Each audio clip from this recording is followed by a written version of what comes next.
বাংলার নবাব। মুর্শিদাবাদের মসনদে তিনটি বংশের নবাবেরা রাজত্ব করেন: নাসিরি, আফসার এবং নাজাফি বংশ। নাসিরি বংশের প্রতিষ্ঠাতা ছিলেন মুর্শিদ কুলি খান, যিনি সিংহাসনে বসেন জাফর খান বাহাদুর নাসিরি নাম নিয়ে। তার রাজত্বকাল 1717 থেকে 1727 খ্রিস্টাব্দ পর্যন্ত। দাক্ষিণাত্যের যুদ্ধে অরঙ্গজেব যখন একবারে নিঃস্ব হয়ে উঠল, ভারতের প্রায় সমস্ত প্রদেশ থেকে রাজস্ব আদায়টা বন্ধ হয়ে গেল। বাংলায় তখন একমাত্র ব্যতিক্রম ছিল বন্ধুরা। বাংলার দেয়ান কর্তালক্ষা প্রতি বছর নিয়ম করে কোটি কোটি টাকা রাজস্ব সম্রাটকে পাঠাতেন এবং নিজেও গিয়ে তিনি সম্রাটকে রাজস্ব প্রদান করতেন। এর ফলস্বরূপ প্রচুর উপহার তিনি সম্রাটের কাছ থেকে পেতেন এবং সেই সঙ্গে উপাধি পান কর্তালক্ষা। এবং তারপরে এই কর্তালক্ষা থেকে তিনি হয়ে উঠলেন মুর্শিদ কুলি খাঁ। নিজের নামে শহরের নাম করার অনুমতিও তিনি সম্রাটের কাছ থেকে পেলেন এবং সেই সাথে আমাদের এই মুর্শিদাবাদ হয়ে গেল মুর্শিদাবাদ। 1725 সালে মুর্শিদ কুলি খাঁর মৃত্যুর পর নবাব হলেন তার একমাত্র জামাই সুজাউদ্দিন। শ্বশুরের মতো তিনিও নিয়মিত রাজস্ব প্রদান করেছেন দিল্লির সম্রাটের কাছে। শৌখিন ছিলেন তিনি। মুর্শিদাবাদের শাহজাহান বলা হতো তাকে। সাহিত্য এবং সঙ্গীতে তার প্রবল অনুরাগ ছিল। লখনের মতো তিনি তৈরি করেছিলেন সঙ্গীত ঘরানা। নবাব সুজাউদ্দিন উদার এবং অতিথি পরায়ণ ছিলেন। জ্ঞানীগুণী পণ্ডিত ও শিল্পীদের তিনি প্রচণ্ড সম্মান করতেন। মুর্শিদাবাদে তিনি তৈরি করেন শাহী মঞ্জিল, শাহী দরবাজা, দরবারি আম, খিলাওতখানা, ফারাভাগ, রোশনীবাগ, তিপুলিয়া এবং নহবতখানা গেট প্রভৃতি। চক মসজিদের সামনে তিপুলিয়া, নহবতখানা গেট আর রোশনীবাগে মুর্শিদাবাদের সবথেকে বড় তার নিজের সমাধি এবং মসজিদ ছাড়া বর্তমানে সব হারিয়ে গিয়েছে বন্ধুরা। 1739 সালে নবাব সুজাউদ্দিন মারা যান। এই দেখো, এটা হচ্ছে দক্ষিণ গেট। এটা সুজা খান তৈরি করে আর কি, মুর্শিদ কুলি খাঁর জামাই। নবাব সুজাউদ্দিন মৃত্যুমুখে পতিত হলে তার পুত্র সরফরাজ খান 1739 খ্রিস্টাব্দে সিংহাসনে বসেন। তিনি ছিলেন অত্যন্ত অলস, অকর্মণ্য এবং ভোগবিলাসী টাইপের একটা নবাব। তার হারেমে অসংখ্য বেগম এবং মসজিদে বেতনভোগী মোল্লারা থাকত। শাসন কার্যে সম্পূর্ণ অনুপযুক্ত হওয়ায় মন্ত্রীবর্গের ওপর তার ভার অর্পণ করে নিজে ভোগবিলাসে তিনি মত্ত থাকতেন। ফলে অল্প সময়ের মধ্যেই মন্ত্রী সবার সঙ্গে তার চরম বিবাদ শুরু হয়। নবাব সরফরাজ খাঁর স্থির কীর্তি রক্ষার জন্য ফৌতি মসজিদ নির্মাণ কার্য শুরু করেন এবং এটি তিনি গিরিয়ার যুদ্ধের অনেক বছর আগেই শুরু করেছিলেন, কিন্তু অনিবার্য কারণে প্রবাসী হতে হয় তাকে। উক্ত মসজিদটি অসম্পূর্ণ অবস্থায় থেকে যায়। সেটি আপনাদেরকে এবার ঘুরে দেখাবার চেষ্টা করছি। কি অসাধারণ কীর্তি! যেহেতু নবাব উক্ত মসজিদের নির্মাণ কার্য সম্পন্ন করতে পারেননি, তার আকাঙ্ক্ষাও পূরণ হয়নি। এদেশীয় ব্যক্তিগণ উক্ত মসজিদটিকে ফৌতি মসজিদ বা ফোর্টি মসজিদ বলে আখ্যায়িত করেন। নবাব আলীবর্দী খাঁ 1740 খ্রিস্টাব্দে গিরিয়ার যুদ্ধে নবাব সরফরাজ খাঁ এবং মারাঠা দূত ভাস্কর পণ্ডিতকে বিশ্বাসঘাতকতাপূর্বক হত্যা করে সিংহাসন আরোহণ করে। এর ফলে মুর্শিদাবাদে আফসার বংশের প্রবেশ ঘটল। নবাব আলীবর্দী খাঁর মৃত্যুর পর তার দৌহিত্র সিরাজদৌল্লা 1756 খ্রিস্টাব্দে বাংলার মসনদে বসলেন। তার পিতার নাম হলো জৈনুদ্দিন খান এবং মাতা আমিনা বেগম। সিরাজদৌল্লা ছিল 3টি বেগম, যথা লুৎফুন্নেসা, ওমদাদুন্নেসা এবং লাস্টে আলিয়া। লুৎফুন্নেসা প্রথমে নবাব আলীবর্দী খাঁর হারেমে কৃতদাসী ছিলেন, কিন্তু পরে সিরাজ তার অপরূপ সৌন্দর্যে মুগ্ধ হয়ে তাকে বিয়ে করেন।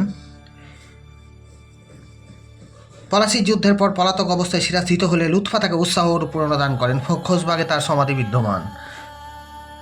পলাশির যুদ্ধে হেরে গিয়ে নবাব যখন রাজমহলে গ্রেপ্তার হলেন, তখন মোহাম্মদী বেগকে দিয়ে মিরন সিরাজকে হত্যা করালো। তারপরের ঘটনাগুলো আমরা তো কম বেশি প্রায় সকলেই জানি। আস্তে আস্তে আমাদের এই বাংলা থেকে আফসার বংশের অবসান ঘটল। এরপর শুরু হলো নাজাফি রাজবংশের পালা, অর্থাৎ মির্জাফর, যিনি ছিলেন আলীবর্দী খাঁর ভগ্নিপতি। তার পুরো নাম মির্জা মোহাম্মদ জাফর আলী খান। বাবার নাম আহমেদ নাজাফি। পিতামহ হোসেন নাজাফি আরব দেশের অধিবাসী ছিলেন এবং তিনি ইব্রাহিম তাবিতাবাইয়ের 22তম বংশধর। মির্জাফর আহমেদ নাজাফির দ্বিতীয় পুত্র এবং ছোট বয়সেই অরঙ্গজেবের সাথে বিশেষ কোনো খেলায় পারদর্শিতা প্রদর্শন করে দিল্লি থেকে মুর্শিদাবাদ আসার তিনি হুকুমনামা পান। অত্যন্ত কূটনীতিজ্ঞ ছিলেন বলে ছলে বলে কৌশলে 2বার নবাব নিযুক্ত হয়েছিলেন। সিরাজদৌল্লার অধঃপতনের মূলেই ছিলেন তিনি। মির্জাফরের পূর্বে মীর শব্দটির বিশেষত্ব কী? ফার্সি ভাষায় মীর শব্দের অর্থ হলো সর্দার। যিনি বিভাগীয় বলিষ্ঠ তত্ত্বাবধায়ক হতেন তাকে এই আখ্যায় ভূষিত করা হতো। এদেশের অনেকেই মীর খেতাবের দাবি করেছিলেন। সম্রাট আকবরকে প্রচুর পরিমাণে ধন দৌলত ইত্যাদি পাঠিয়ে সম্রাটের কাছ থেকে মীর খেতাব অনেকেই অর্জন করেন। দিল্লির বাদশাহ লর্ড ক্লাইভের মাধ্যমে মির্জাফরকে বাংলার নবাব স্বীকার করে 1758 খ্রিস্টাব্দে অনুমোদনপত্র প্রদান করা হয়।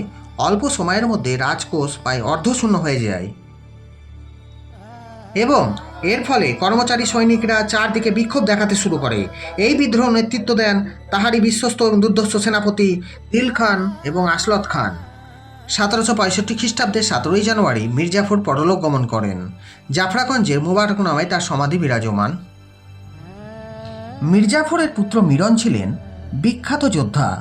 তিনি বিহারের আরা জেলায় বক্সারের যুদ্ধে ইংরেজদের সাথে ভীষণভাবে আহত এবং রাজমহলে সৈনিক শিবিরে বজ্রাঘাতে তার মৃত্যু হয় বলে ইতিহাসে একটি প্রবাদ পাওয়া যায়। বন্ধুরা, মিরনের মৃত্যুর পর 1770 খ্রিস্টাব্দে সিংহাসনের পরবর্তী উত্তরাধিকার কে হবে এই ব্যাপারে দেখা দিল ভয়ঙ্কর সমস্যা। পুত্র শোকে নবাব মির্জাফর মানসিক ভারাক্রান্ত হয়ে পড়লেন। এই পরিস্থিতিতে মির্জাফরের জামাতা মীর কাসিমকে কোম্পানির অর্থ পরিশোধ করবেন এই শর্তে লিখিয়ে নিয়ে নবাব মনোনীত করা হলো। বিহারের নায়েব রামনারায়ণ মীর কাসিমের শত্রু ছিলেন। তিনি ইংরেজদের ষড়যন্ত্রের হাত থেকে মুক্তি পাওয়ার জন্য রাজধানী মুর্শিদাবাদ থেকে মুঙ্গের স্থানান্তরিত করলেন। মাত্র 3.5 বছর তিনি রাজত্ব করেন এবং ইতিহাসে নজির সৃষ্টি করেন। তিনি নিজস্ব স্বতন্ত্র রক্ষা করার চেষ্টা করবার জন্য ইংরেজদের সাথে সংঘর্ষে লিপ্ত হলেন। কলিকাতার কাউন্সিলের স্বীকৃতিতে বাংলার নবাব নিযুক্ত হয়েছিলেন, কিন্তু দিল্লির সম্রাটের স্বীকৃতি না পাওয়ায় এই খেতাব আইনত সিদ্ধ ছিল না। সেই কারণে তিনি তদানীন্তন দিল্লির সম্রাট বাহাদুর শাহ আলমকে 2 লক্ষ টাকার হিরে, মণি মাণিক্য, প্রচুর পরিমাণে মনসবদার, হাতি, ঘোড়া ইত্যাদি পাঠিয়ে দিল্লির বাদশাহের কাছ থেকে নানাবিধ জিনিস তিনি আদায় করেছিলেন। তার মধ্যে উল্লেখযোগ্য 7,000 মনসবদার, নবাবী মসনদে বসার ক্ষমতা ও নবাব আলিজা মুলুক ইমতাইয়াজ উদ্দৌলা মীর কাসিম আলী খা বাহাদুর নওশদ জং উপাধিটা খুবই গুরুত্বপূর্ণ। পাটনার এলাহি সাহেব অত্যন্ত আত্মঅভিমানী ছিলেন। তিনি মনে করতেন মীর কাসিম কোম্পানির অনুগ্রহে নবাবী লাভের সুযোগ পেয়েছেন, সুতরাং তিনি ইংরেজদের দ্বারা আশ্রিত। পক্ষান্তরে মীর কাসিমও ভীষণ অহংকারী ছিলেন। তিনি ভাবতেন তিনি নবাব, সুতরাং তিনি ইংরেজদের অনুগ্রহের প্রার্থী নন।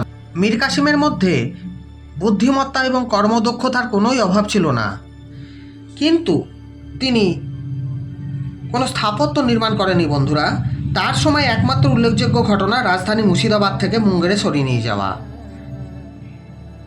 মীর কাসিমের মৃত্যুর পরে মির্জাফরের পূর্বের পুত্র নাজিমউদ্দৌলাকে সিংহাসনে বসাবার চেষ্টা করা হয়। নাজিমউদ্দৌলা ছিলেন মুন্নি বেগমের বড় ছেলে। নাজিমউদ্দৌলা সিংহাসনে বসার জন্য প্রেসিডেন্ট মিস্টার মিল্টন 15 লক্ষ টাকা উপকৌটন স্বরূপ গ্রহণ করেন।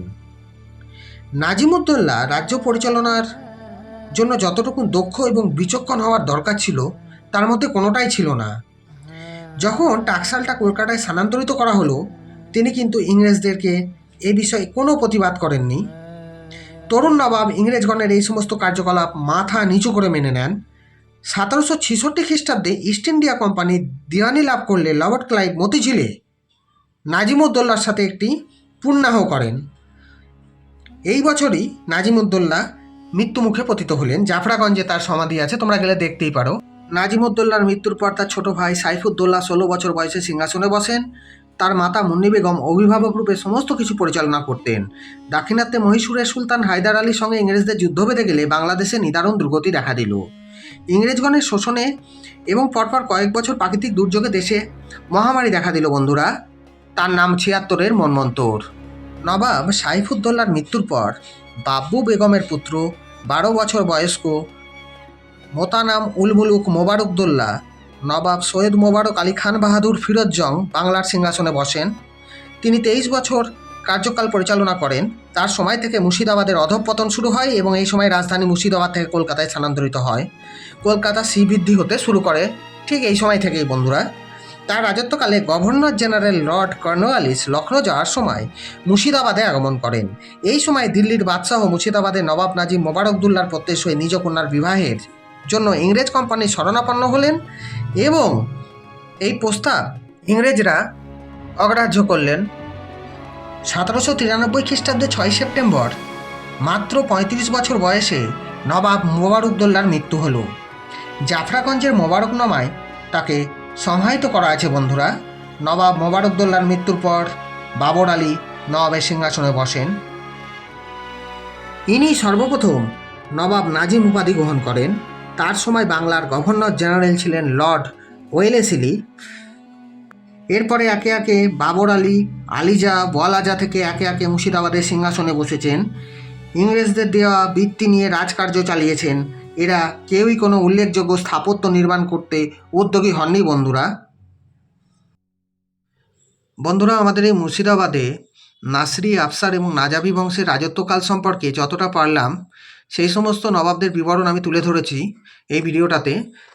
অনেক কিছু জিনিস বাদ পড়ে গেছে, কেননা বেশি বলতে গেলে ভিডিওটা বড় হয়ে যাচ্ছে, তার জন্য এই ছোটোর মধ্যে রাখলাম। লাস্টে আরেকজন নবাব যিনি এখনও বেঁচে আছেন, আমরা ছোটে নবাব বলে জানি মুর্শিদাবাদের লোকেরা, নবাব রেজা আলী মির্জা। তার ছবিটা আমি আমার এই ভিডিও লাস্টে দিয়ে দিচ্ছি, দিয়ে ভিডিওটা শেষ করছি। কেমন হয়েছে ভিডিওটা অবশ্যই কমেন্ট করে জানিও। যদি ভালো লাগে তাহলে আমার চ্যানেলটাকে একটু লাইক, শেয়ার, সাবস্ক্রাইব করে পাশে যে হাইপ বটনটা আছে ওটা একটু প্রেস করে দিও। নেক্সট দিন খুব তাড়াতাড়ি এই চ্যানেলের মধ্যে আমি আর একটা ভিডিও আনার চেষ্টা করছি। যারা মহামূল্যবান সময় খরচ করে এতক্ষণ আমার ভিডিওটা দেখলে আমার তরফ থেকে অসংখ্য ধন্যবাদ জানালাম। ওকে, টাটা।